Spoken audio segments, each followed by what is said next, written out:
Rewritten Story Cinematic Version. My name is Michael Carter.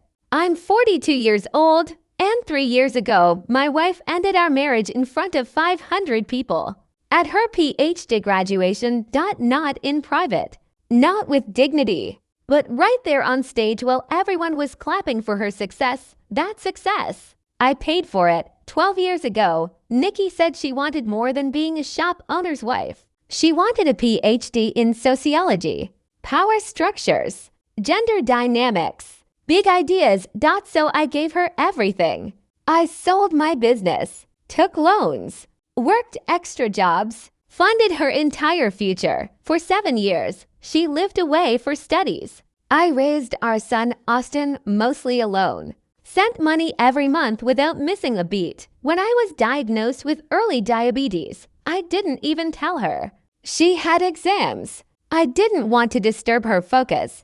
Then came the graduation day. We drove 8 hours to celebrate her achievement. I wore my best suit. My son brought her purple flowers. She looked beautiful on stage. Everyone cheered. Then she walked past our son.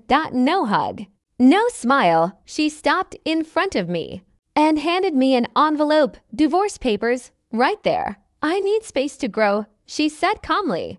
This chapter is complete. The room went silent. Austin dropped the flowers. People stared, and I just froze. 12 years of marriage, gone in seconds. But I didn't scream.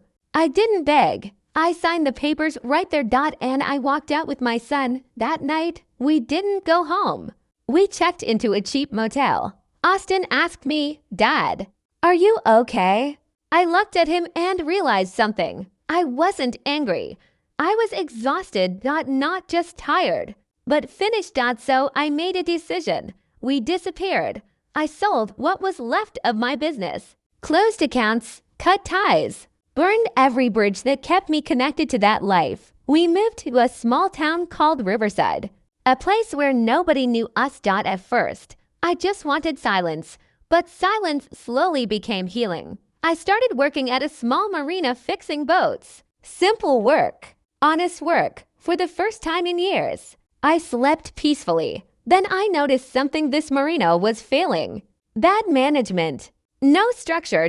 So I stepped in. I helped fix operations, finances, systems. Slowly, it turned around. The owner made me a partner for the first time in years. I wasn't just surviving. I was building something that was mine. Months passed, then years. My health improved. My son smiled again. He became a confident young man. Baseball friends, college dreams. Life finally felt real.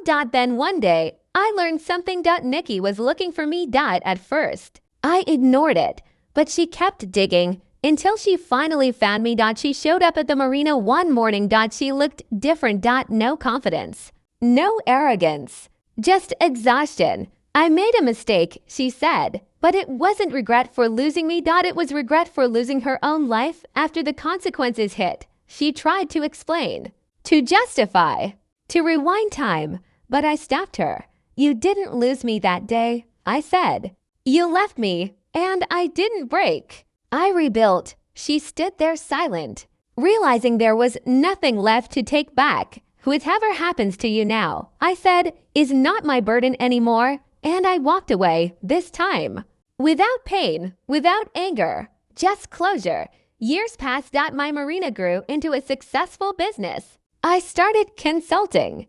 My son got into university on a baseball scholarship. Life was no longer survival. It was success, peaceful, stable, mine.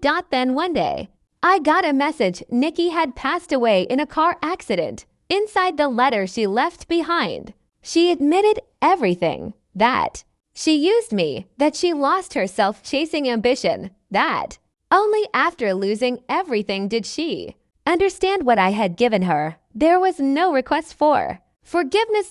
Only truth. I read it once, then folded it back. No tears, no anger. Just silence, because I had already mourned her. Years ago. The woman I loved died the day she chose ambition over us. And me. I survived. I rebuilt. I became something stronger than what she left behind. Years later, I sat by the lake in Riverside, Watching the sunset. My son was grown, successful, happy, and I finally understood something simple. Sometimes life doesn't break you. It removes what doesn't belong. So you can become who you were meant to be. And for the first time in my life, I was free.